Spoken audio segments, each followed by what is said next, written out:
Initiating Movieboys podcast. Still loading. Tempest and Ryan are on their way. Welcome. Please enjoy the show.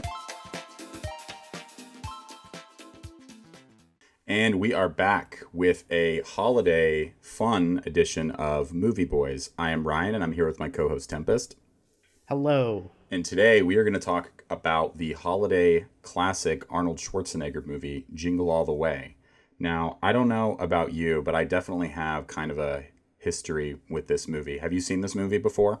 I think I must have watched this as a kid, but it's the first time watching this as an adult with like better memory, if that makes sense. How did you feel about watching it again after all these years, I guess? Well, okay, I have probably some different like feelings than you did because this movie was shot in the Minneapolis, St. Paul area, metro area, which I don't live like in St. Paul, but like I live near here, and I recognize like all the fucking like locations, and that was really cool for me. That is really cool, and I mean, obviously the that Mall of America there is just like an iconic spot that. Growing up watching this movie, I didn't realize was so iconic, but. Yeah, it's definitely like a cultural landmark for sure. I'm going to get into a quick like description of the movie and then we can kind of go into it. So Howard Langston, played by Arnold Schwarzenegger, is a workaholic, absent father that never seems to spend enough time with his family. In order to try to make it up to his son, he goes on a wacky misadventure to try to find the most popular and impossible to find Christmas toy that his son wants, which is the Turbo Man action figure. Also, Sinbad sort of tags along as well. I will say Sinbad's probably like my least favorite part of the movie.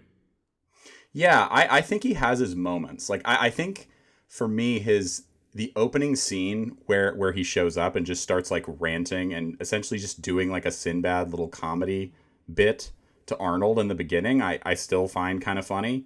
It's essentially they're waiting in line to get into this mall or this toy store. And Sinbad just starts like just ranting just about anything and everything to him, and that part is kind of funny. I think there are some good moments with him, but I agree he's definitely not my he's not my favorite part of the movie. That's for sure. I would have liked him if he was like more of a bit character, like Ted, and like because I don't think he needs like this antagonist character. 'Cause I get that they wanted to have him because he like gets in the bad guy's suit at the end, and you know they have the little standoff with the kid. So I get that, but like I don't know. I felt like he would have been fine just being like a smaller character, or like have his role broken up with like a bunch of different characters where he's interacting with like a bunch of different crazy parents trying to get this toy. Yeah, I could honestly see a version where that's the case, where it's like maybe different like comedic actors throughout the movie. But yeah, I think for the other reason you said is probably why they did it, which is they just wanted to have that big kind of insane like superhero battle at the end, which just kind of comes out of nowhere.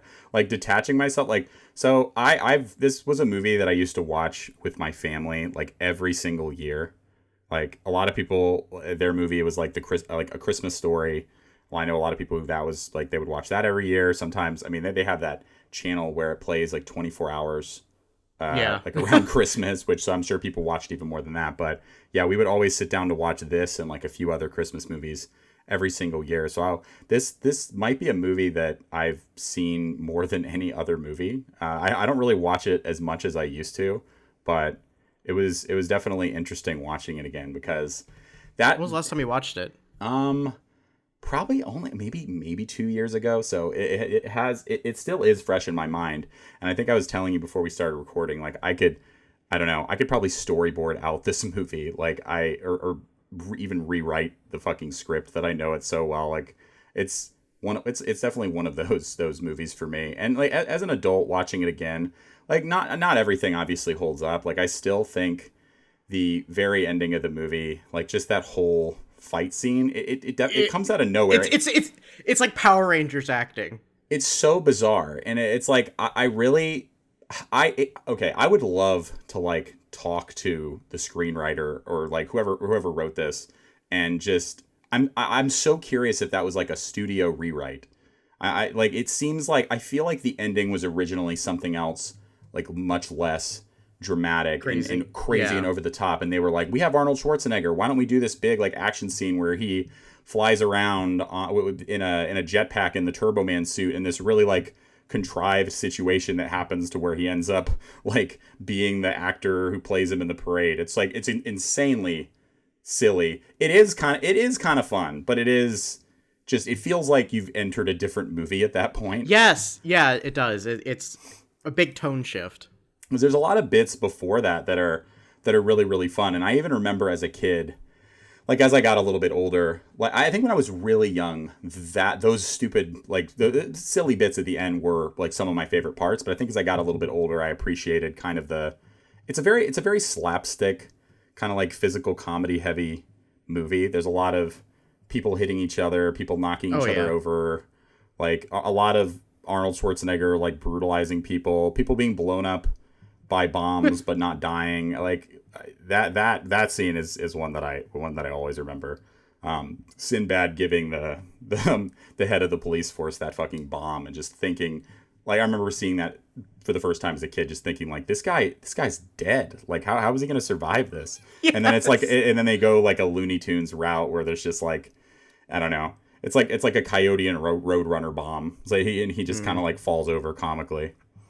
Yeah, it was a bomb in the mail from the Acme Corporation. Honestly, yeah. Like you could probably edit it so that you could probably do like a director's cut where he dies though. Like I think that he is in the movie a little bit at the end, but I think you could cut around it and make it like a much more a much darker moment if you really wanted to. Well, the gritty reboot of Jingle All the Way where like 50 people die to get the Turbo Man. Oh my god. Like he gets arrested at the end after like blowing up a police station to get this doll. Honestly, that would be, could you imagine if that's the ending? That I just imagine like kids crying. Like going to see this in theaters and like kids crying, being like not understanding it, and also like creepy adults like us would be like, this is amazing. Like this is the best thing I've ever seen. Like his son crying as he gets like thrown into a squad car and he's just like, all I wanted to do was make you happy. Oh, and the mom character's like, we're getting a divorce, and she takes the ring off and throws it at the cop car as they're driving away. And she just immediately marries Phil Ted! Yes. Phil Hartman's character. So that's like, okay, we definitely have to talk about Ted because he is like, I don't know, like he absolutely understood the assignment. Like he is so incredible throughout this entire movie. Like from the first scene that he's in, like that's something like as I've gotten older, I think I've appreciate the most about this movie. Like I think he might actually be the best part of the movie. Would you agree with that? Oh yeah, he's great. Anytime he shows up, it's like you can clearly tell that he was like written in for like adult humor. Like the part where he names the reindeer Ted and then the kid answers the phone. He's like, "Oh yeah, mom's across the street petting Ted." That's so fun. That's such a funny line. And yeah, like he just has this perfect like kind of like shit-eating grin like throughout his entire performance, and he's so smarmy and sarcastic, and like literally he's just I love that there's no subtlety. He's literally just trying to steal his wife. Like there's not like there's no it's not even at some point it's not even innuendo. It's just like he's just outwardly trying to take him from him. Like at the end when Arnold Schwarzenegger's character essentially gets into like a really serious argument with his wife, and he's just like butting in and like saying like, "Oh, you can't bench press your way out of this one," which is another line that I love. But I don't know. I love just like that. There's literally no subtlety to his character. He's like a turbo Ned Flanders. You know what I mean? Yeah, he's like a Snidely Whiplash, the neighbor. Isn't he trying to like get with other people's wives too? Like it's not just the main mom. Yeah, I got a sense that he had like an extra thing for definitely a harem, but he kind of had an extra thing for her for some reason. And yeah, at the very beginning at the karate tournament that Arnold misses, he's definitely like there's like 3 or 4 different moms that are just like hitting on him, which is very, very funny. Do you know who's the director for this? So the director for this is Brian Levant, who has done a lot of honestly not great stuff, to be completely honest. He did A Christmas Story 2, which is not to be confused with the most recent Christmas Story sequel that they released. He did The Spy Next Door with Jackie Chan. He did Snow Dogs, which I haven't seen. Are We There Yet? The Flintstones in Viva Rock Vegas. Oh, in the original Flintstones movie as well. He's done a lot of, I don't know, not incredible kids stuff. And it's very like, I don't know. It seems like that was the first time kind of looking through his what he's directed, honestly. And it's all just very like silly, slapsticky. But one thing that's family movies. Yeah. But one thing that does surprise me about this movie, it is like more, for like a PG kids movie, it is a little bit more mean-spirited than you expect it to be. I mean, I think a lot of this stuff would kind of like, you don't really notice as a kid, but that's why I say like family movie, because this is like a movie that like adults and kids can watch together and enjoy different things from. Yeah, for sure. And yeah, just a lot of I don't know, antagonism between Arnold's character and Sinbad's character, and the fact that they like essentially uncover like an underground. It's very silly, like like the underground Santa Claus ring, like making, you know, counterfeit toys which is just I think is a fun idea. It's all very silly, and it is like, you know, it's family friendly stuff, but it's, I don't know, there are a lot of ideas in this that are fun. I honestly think up until, I don't know why that final like section of the movie is kind of just too far for me, because even there's a lot of stuff before it that is silly, but it feels like it like kind of, yeah, like the bomb, like the you know, like the reindeer, like the punching the reindeer, like him fighting the wrestler Santa Claus. But that stuff is, I feel like, a little bit closer to reality, and the ending is just so insane that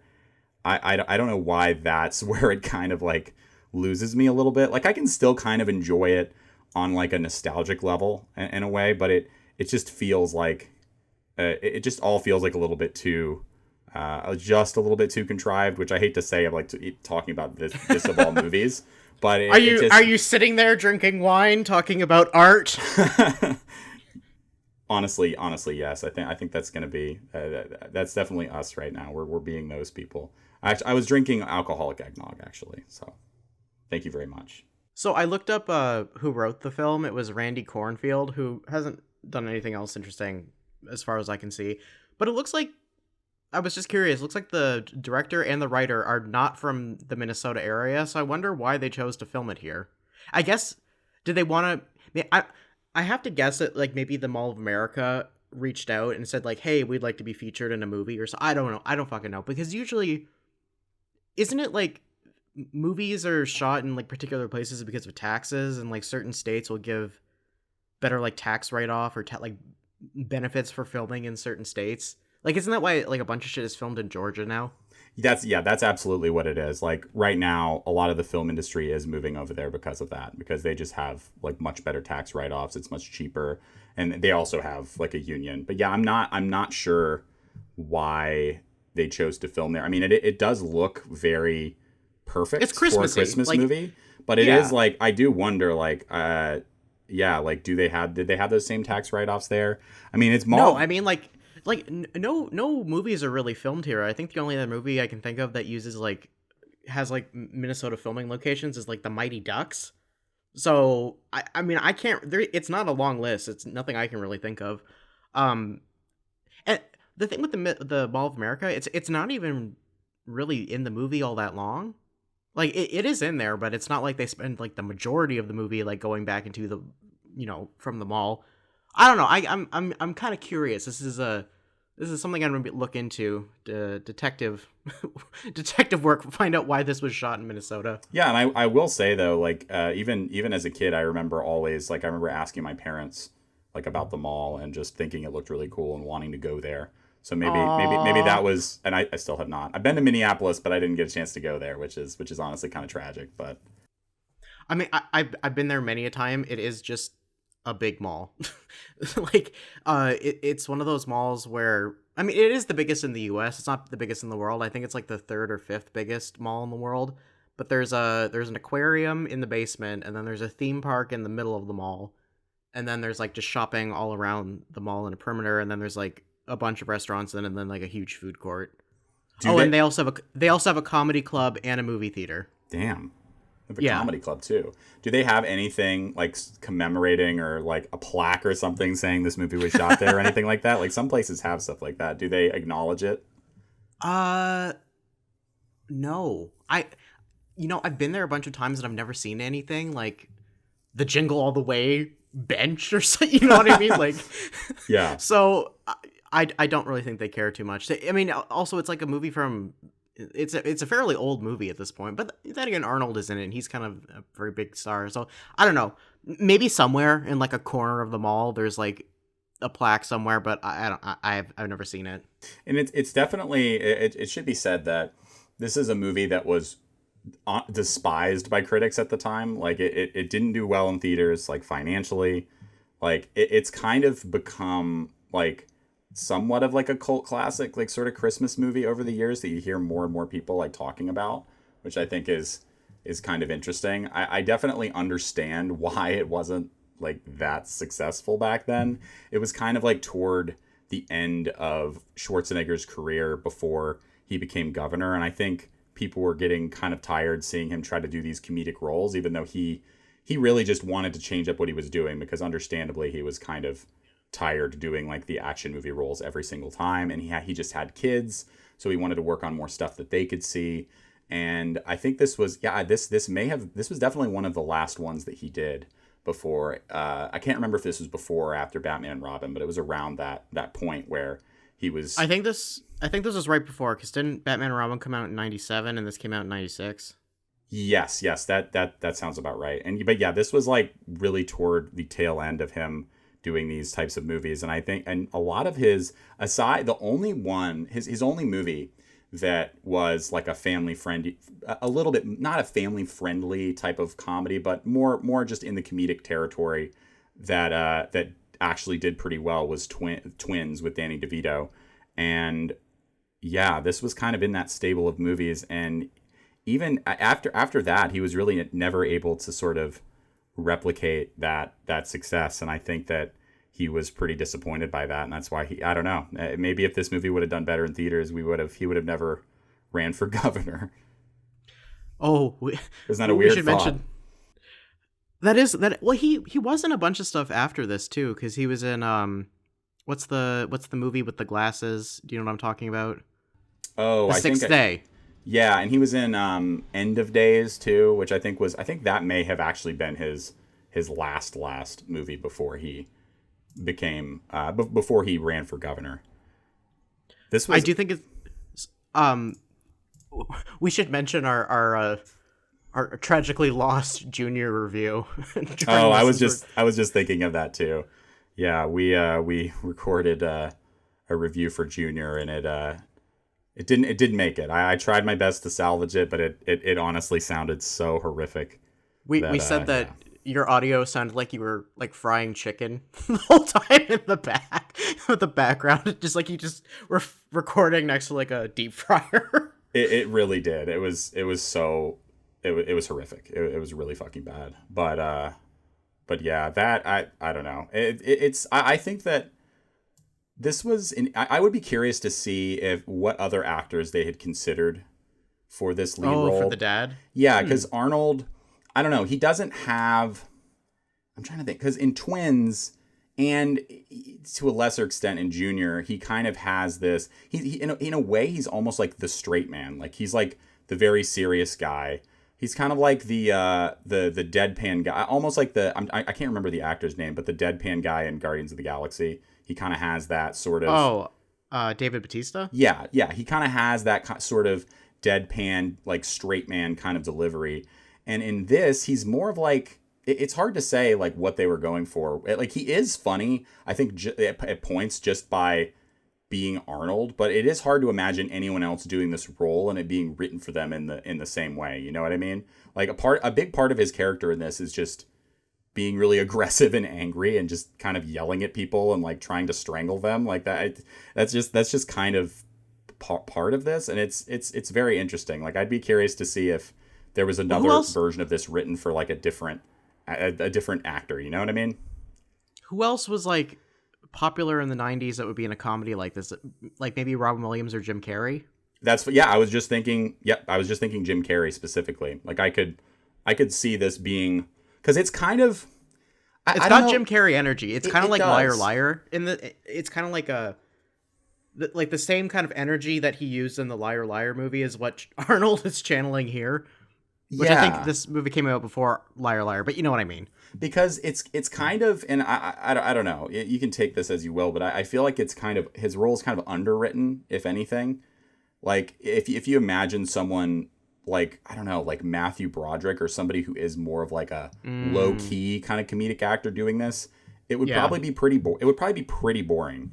Like you can't, like, just the way Arnold says certain lines in this and just his sort of his over the top way of handling it can make it kind of funny at times, but like I don't know. I think that it would really be interesting to see like a Jim Carrey or what somebody like that, because he is like the master of taking material that if it isn't like the greatest and just like, you know, taking it to that next level by just being as over the top as he is. So it would be really interesting to see like an alternate version of this movie with someone like that. Well, okay. I guess I'm just really curious about like the script writing process and how everything came together, because it kind of feels like they would have had to pick Arnold, because at the end of the movie when he gets into the Turbo Man costume and he's in the parade, you know what I mean? Because like Arnold's a big guy, and like no offense to Jim Carrey, but he's not exactly you know, packing heat. So like, was this like this may have just always been an Arnold vehicle? You know what That's I mean? also like, true. Yeah. Or I mean, you could try, I don't know. You could try it with like a Stallone, but Stallone just doesn't have. No, like, I don't think Stallone could do it. Wouldn't this. work. No. It wouldn't work at all. But like, I'm trying to think of other like action stars at the time. Like, I don't think anyone else could have pulled it off in the way that he does, to be completely honest. Like, I could never picture like, yes, like Stallone or like a Bruce Willis or like, you know, anybody like that in this role, because there is something funny about Arnold when he, I don't know, when he channels like that comedic version of himself. I think there is something that really works about him in this role. He does come across as like a good dad. I mean, I know he's kind of like, I know Arnold has like a like in person, like the human, like the actor has like questionable, like, didn't he cheat on his wife, and like, you know, he is a Republican. So like he's not perfect, but I don't know, I've never heard his kids say anything like, oh, he was a shitty dad. So he gives me like good dad energy. You know what I mean? Like, I've never gotten the sense that like he seems like a bad, you know how some characters just shouldn't, some people just shouldn't play parents in movies, or it's like, this person just doesn't seem like a mom or a parent or a dad or whatever. Like, he gives me good dad acting. I agree. And even though, you know, like he misses some, I've never like hated him in this movie. Like, it's like, okay, he missed his son's like karate thing, and sometimes he isn't able to go to like a Christmas parade, but and that may just be a personal thing for me. It's like, I don't know. Sometimes you just gotta work. I have a question for you. My parents came to like nothing I did like in school unless it was like at night. Like if it was like, even then they wouldn't come. You know what I mean? Like, yeah. I used to be on the volleyball team, and they never came to any of my games, and it wasn't like a, you know what I mean? It wasn't like I went home like crying, be like, they didn't go to my volleyball games. I don't know if like this is something that just like shows up in movies, or like maybe I just have shitty parents because they didn't go to my games. But like I feel like it's I feel like most kids get that, like sometimes shit happens and your parents can't always be there for every single thing. You know what I mean? Like, yeah.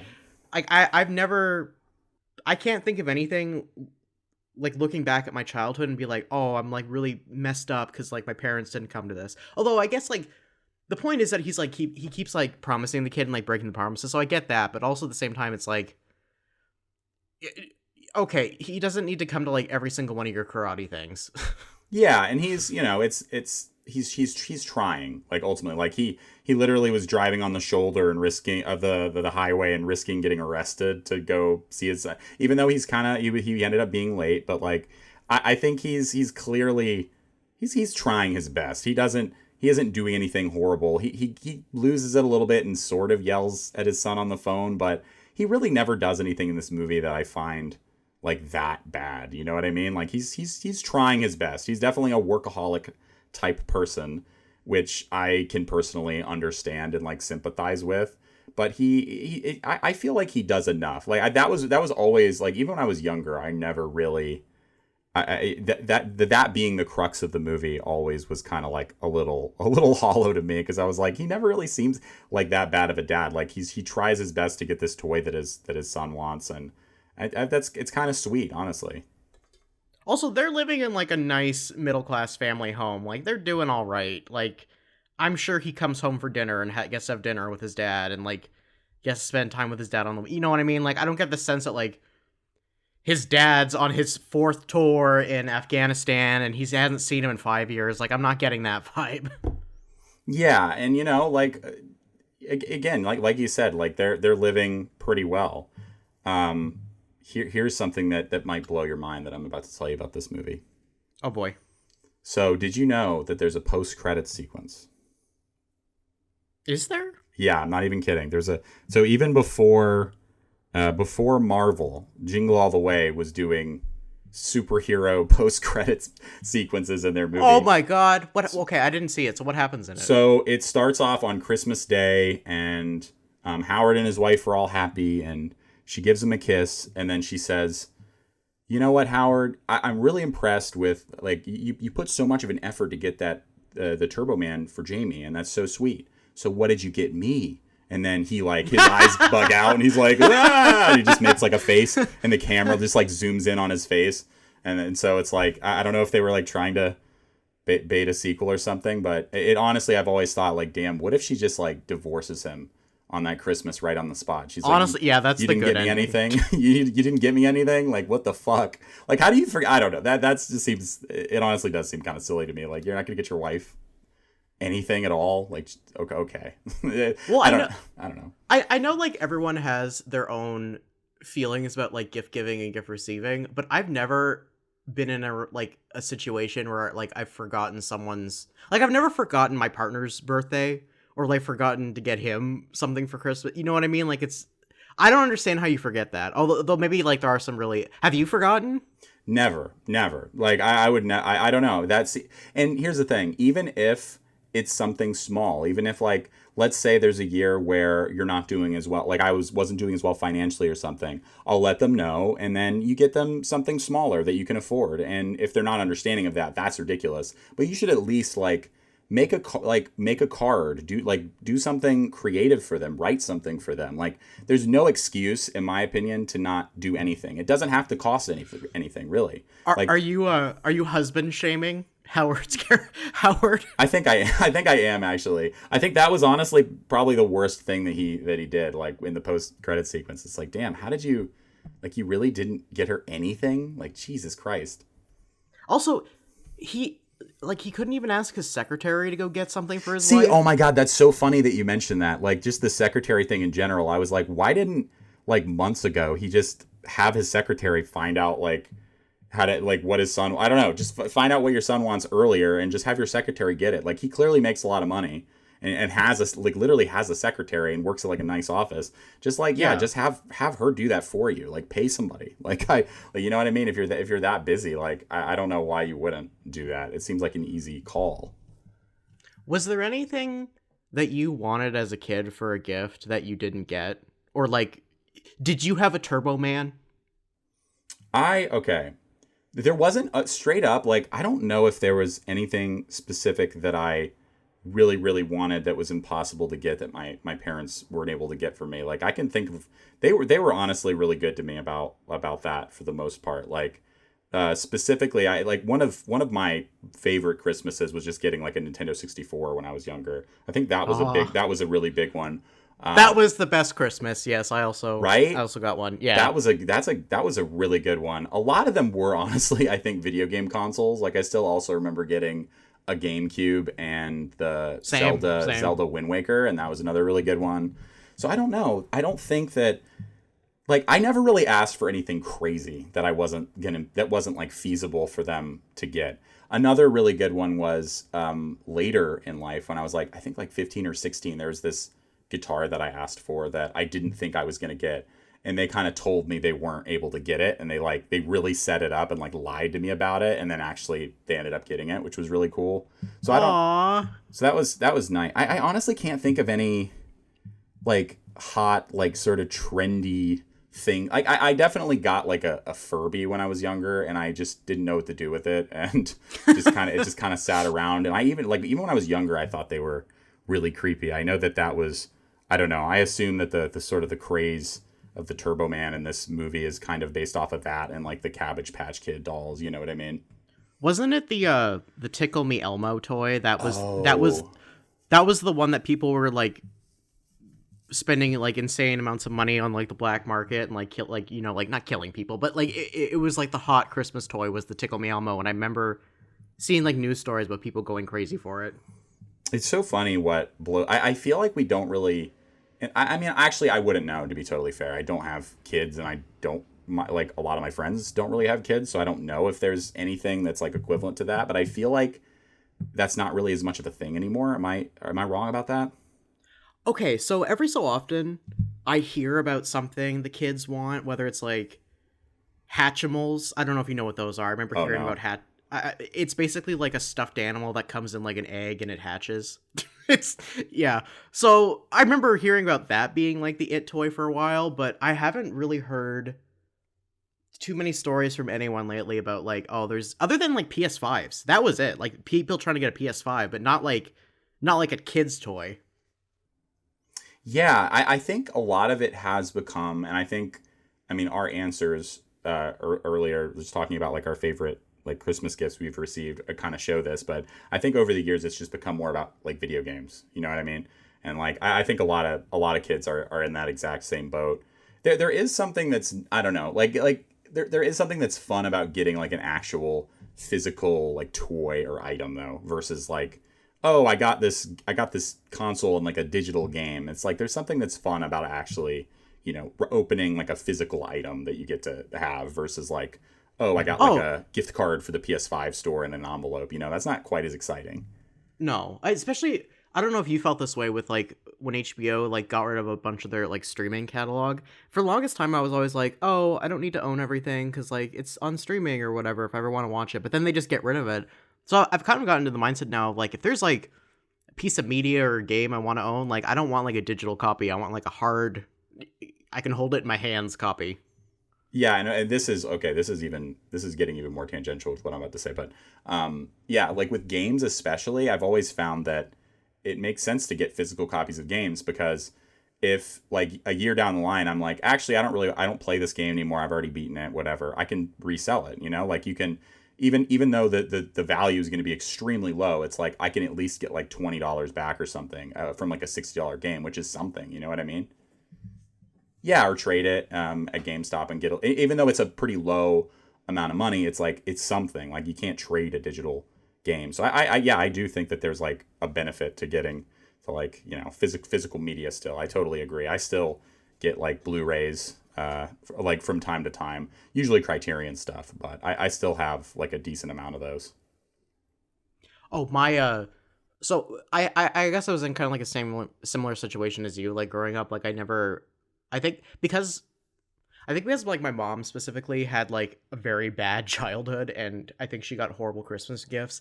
She kind of made sure that like that didn't happen with me or my sibling. So I never really like there wasn't anything I don't really have any like bad Christmas memories. The only thing was there was one thing I wanted and I never got, and it's something I could never use. Well, I guess I could buy like an adult version of this, but so those like little plastic cars that they're like electronic and kids can like drive them around on the lawn. Yeah. I wanted one of those so bad. I never got one. Oh, damn. Do you remember the specific model? We'll have to, maybe one day Santa will get it for you. I think I wanted like a Barbie Jeep. It was like a pink Barbie Jeep. I think that's one I wanted. Oh man, I've seen so many people with those and they honestly always looked fun. They did look fun, and I know it's like, Tempest, you're an adult, you have like a driver's license, and you can drive a real car now, but it's not the same. It's honestly not the same at all. There's like, I don't know, it would just, but you could crash that into stuff too. You could build. I don't know. There's so many possibilities with that. I mean, I guess I could get like a go-kart or like a four-wheeler or something, but you know what I mean? Like, I want like a plastic piece of shit that I can drive around on my lawn. Yeah, no, I totally agree. That's always looked fun to me too, but I've never, for whatever reason, asked for one of those. I decided I'm gonna get my niece and nephew one next year because they'll be old enough where they can appreciate it. I've decided that I'm going to be living vicariously through them for this one. Yeah, that's where you like on Christmas Day, you're like, oh, I got this for you. All right, now it's time for me. Now it's time for me to finally ride this.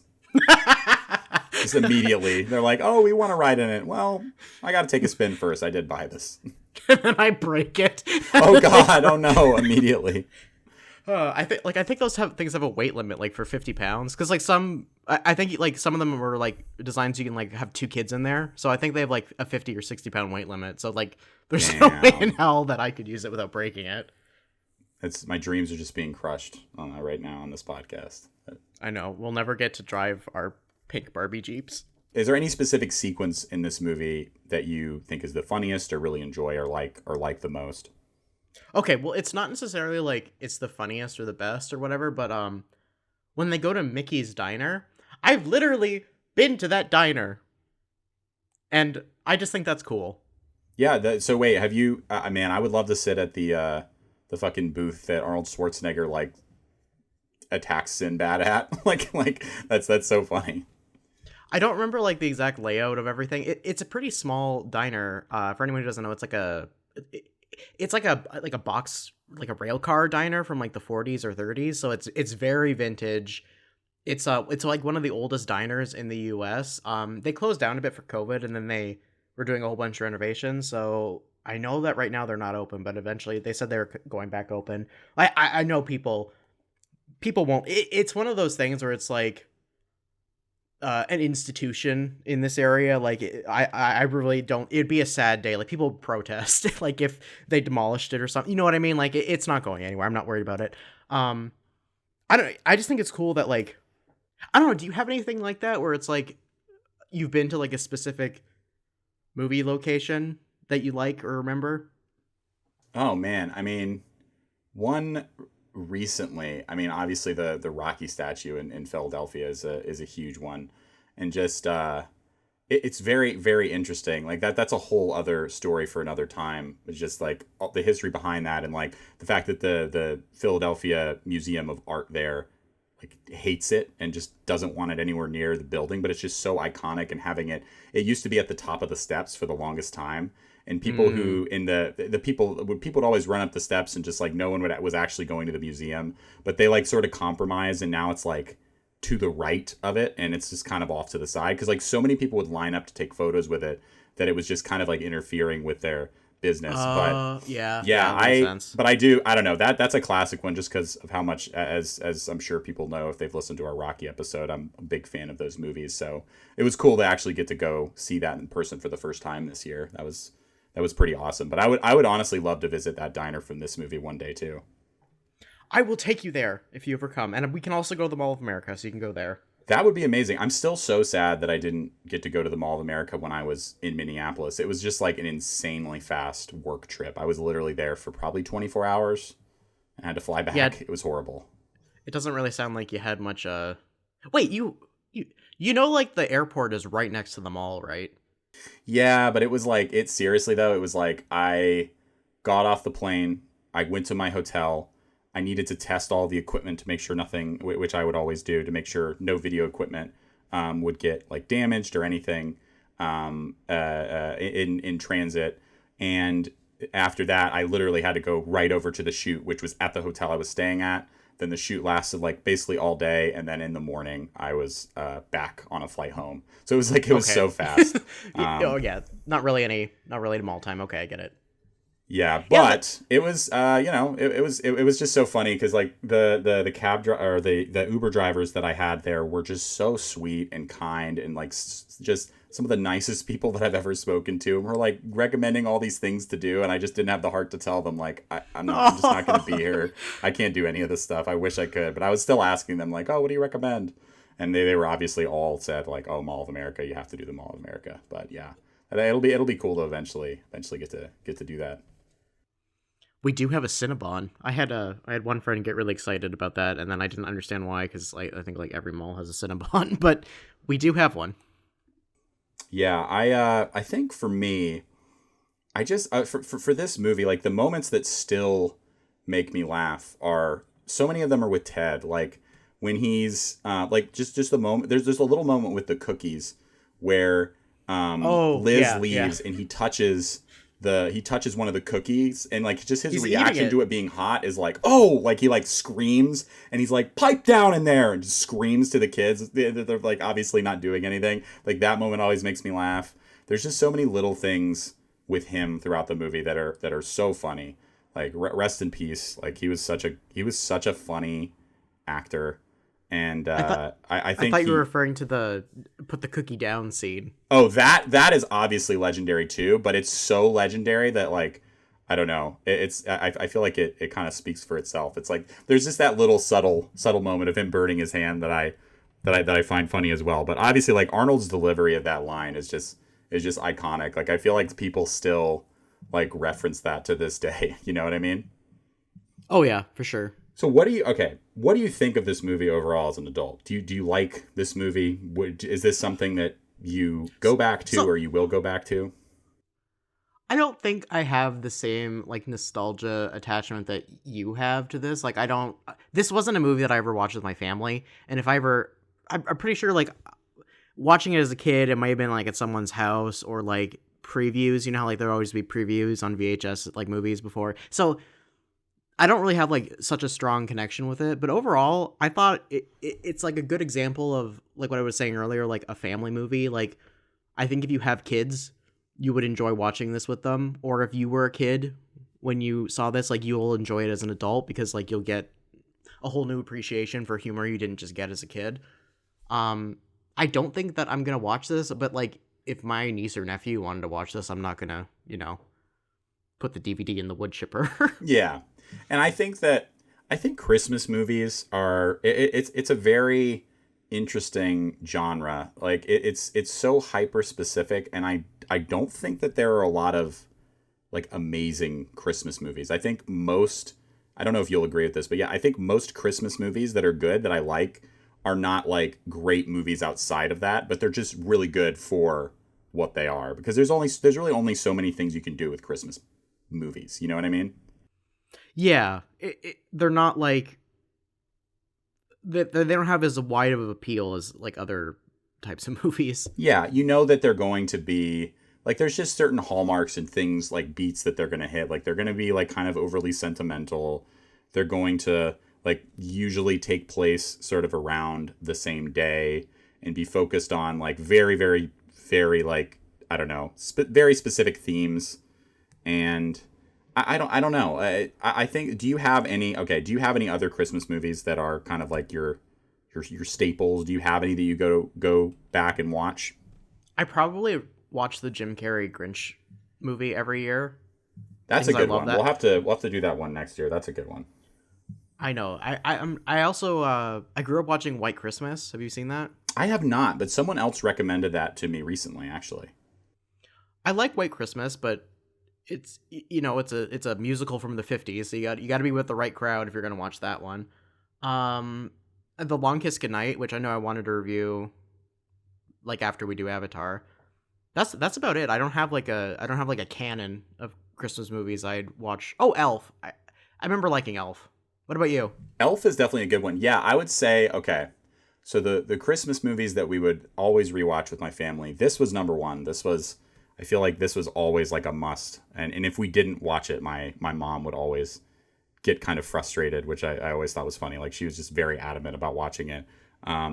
This Christmas Vacation was another one that I really, really like a lot.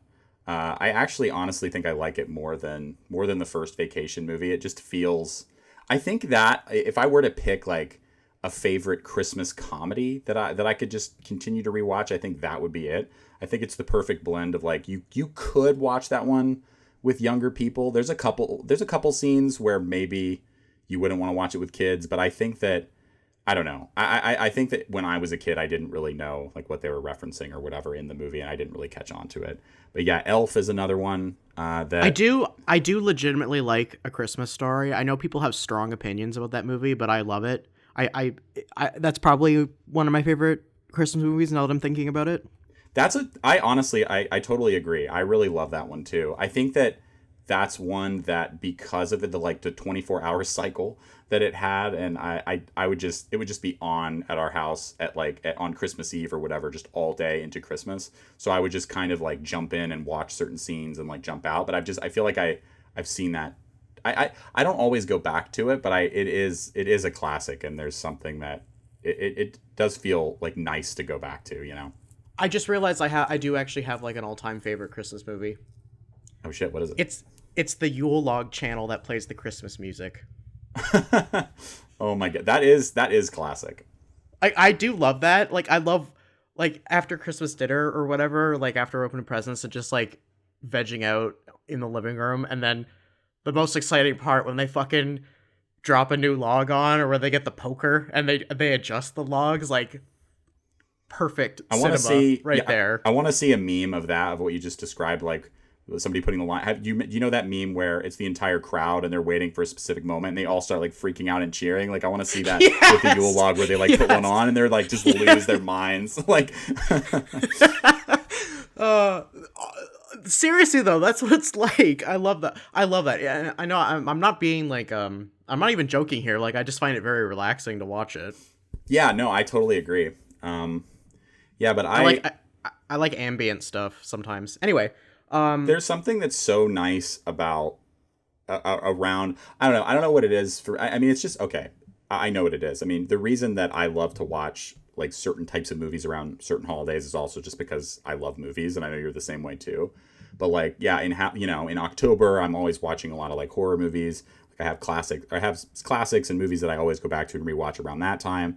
And Christmas is the same thing, even though I think a lot of the movies like aren't like quite as good and don't hold up to like the standards of a lot of movies outside of that genre. But I still think that there's just nothing more like there's nothing that feels more Christmassy than sitting around and just like just comfy than just sitting around and watching like a Jingle All the Way or like Elf or something, and just with your family or with friends or something, and just sitting around and like drinking eggnog or something. Like there's just around the hall, like that's like the most nostalgic thing for me for the holidays, and that's what makes it feel like Christmas to me. Like if I don't watch any of these movies, or like even like I'll have a lot of Christmas TV specials that I'll watch too, like it just doesn't quite like feel like the holidays to me. So it's always like that's why that I don't know. That's why I like this movie, and it still kind of like holds a special place for me, even if it's not it's definitely not perfect, but that's just kind of why I like stuff like this. Oh, I don't know if anyone can tell, but in case we need to mention this, like you and I are both Christmas people.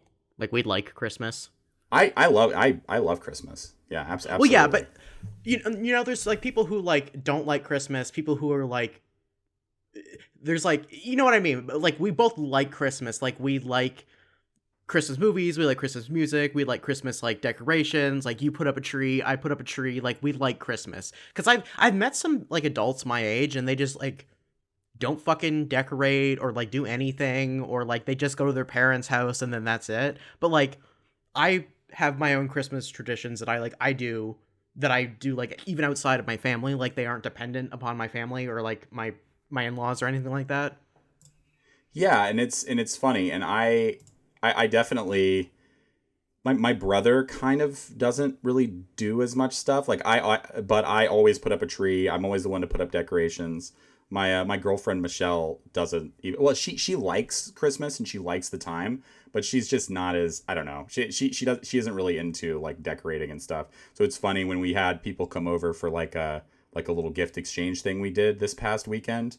Like there were a few people that were like, "Oh, we really like the tree, Michelle. It looks great." And I was just like, I turned around and I was like, "I put up the tree." Like, dude, no, I'm like you're not taking credit for this. But it was funny because I guess Michelle had already said like, "Oh no, Ryan did all of it." And then I turned around and I was like, "Yes, I did it." And I made sure to take credit for it because it's like, yeah, I don't know. There's something that there's, you know, it's about the little things in life sometimes. It's just it's just nice to be it's hard to explain like why I love it so much, and it might be a part of it might be movies and TV, because I'm certainly like the furthest thing from like a religious person. It's not like the Christian. It's not the yeah. And I know you're the same way. It's not that aspect of it. It's just I don't know what it is. It's hard to explain. There's just something about the time of year that just feels good. You know.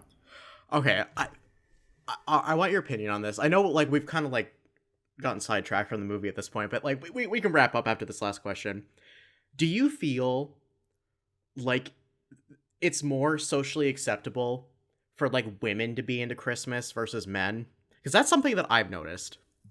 I definitely think so, but it's hard to say. I think that I have good friends, so they never really give me shit for it, like ever. But it definitely is. I think if I were around the wrong people, I would probably get a little more shit for like caring so much about it, or just being as into it. It definitely feels. It just doesn't feel like a masculine thing, I guess.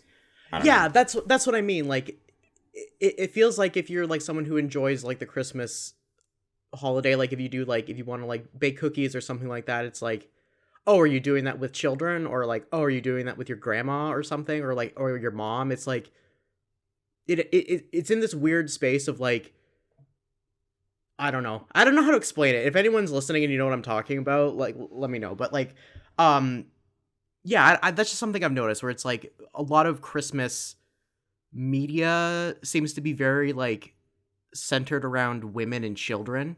For sure. Which is why I think there's so many guys that are like Die Hard as a Christmas movie because it's like it gives them something. It's so I do think. Oh God. Okay. You know what? This is just a general. I feel like this is almost just like a general Christmas episode. Like by the end, like we've kind of sidetracked so much. Yes, it's our Christmas special, generally, and Jingle All the Way. But yes. I do think it could be considered a Christmas movie, but like, I don't really put it on as a Christmas movie, which is controversial to some people. It just doesn't. It doesn't feel. It's a good movie, but it just doesn't feel Christmassy to me. I have to say it. I think I'm gonna get some hate for that, but I understand for some people why it would feel Christmassy to them, and I think whenever I see people talking about like Die Hard being a Christmas movie, it's like men. And I think it probably has something to do with like what we see as like acceptable for masculinity. True. This is very. I didn't think we were gonna go down this route, but no, I think you're absolutely right. And I will say I do think there are a lot of Christmas movies that I like that do have kind of like a little bit of edge of like cynicism to them, because that's just kind of how I am. But it is like Die Hard. It does feel like. Some people say that's their favorite Christmas movie for that reason, because it's like, oh, it's like the manly one. It's the one where like people get shot. You know what I mean? Yeah. I don't know. That was interesting. I want to look more into this. There's probably someone who's written an article about this somewhere. This is definitely jumping around, but doing like final thoughts about this movie. It's definitely, I would say, if you have never watched it before and you are like a Christmas person, I think it's a fun watch. It's really, really short. And it honestly moves so quickly. Like there's just set piece after set piece after set piece, like of like something crazy happening. And I think for that reason, let me do that line again. I think for that reason, I don't know. I think it's a really easy watch. It's really easy to kind of just put on in the background as you're doing other things too. And I feel when you're wrapping presents. Yeah. And I think that it's fun, and I would recommend checking out if you haven't seen it. And don't take it too seriously, obviously. Like the end gets very, very, very silly, but you know, don't take it too seriously. And I think that's the best way to enjoy this. And also, apparently, there's a sequel with Larry the Cable Guy, and I hate that I just even brought it up because I've never watched it. And I never will watch it. Actually, do you want us in the comments? Do you want us to watch Jingle All the Way 2 with Larry the Cable Guy? Am I? I think it has Larry the Cable. Yeah, it's so cursed. I hate him, and I hate that. I don't know anything about him actually, but I do not want to watch that movie. But it's definitely one of those. I'm assuming it's one of those sequels that literally has no connection to the first movie whatsoever, aside from like, oh, we acquired the rights to this, so let's just throw this title on after the fact. You know what I mean? Larry the Cable Guy, is he the guy who's like the get her done person? Oh God, no. The only way we're watching that movie is if we both get sent to hell and the devil puts it on the DVD rotation for us to be strapped into with the Clockwork Orange chair. Honestly, that sounds like if we had like a Red Letter Media type studio and like a set, that sounds like that would be like a good premise for like us being forced to watch that movie, honestly. That would be fun. Not really, but like theoretically. But yeah, so okay. This is the last thing I'm gonna say.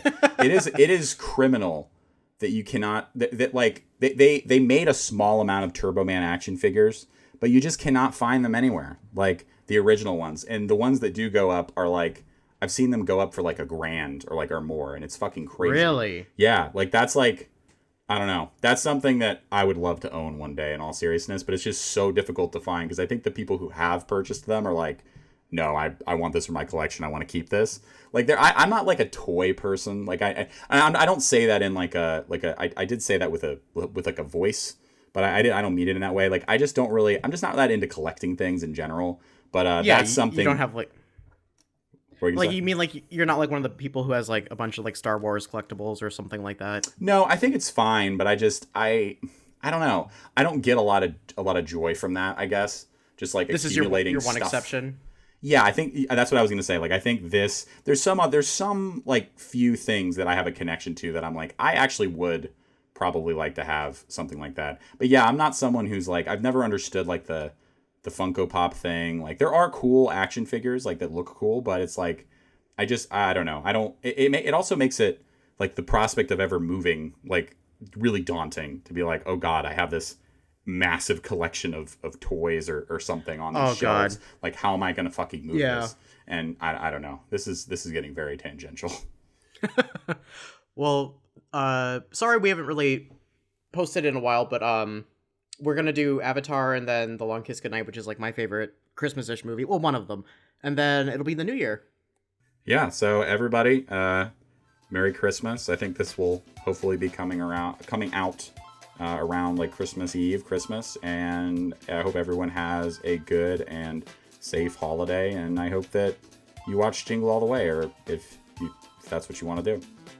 Or if you don't celebrate, I hope you just have a good Friday or whatever day you're watching this on or listening. Yeah, happy holidays, everybody. Peace.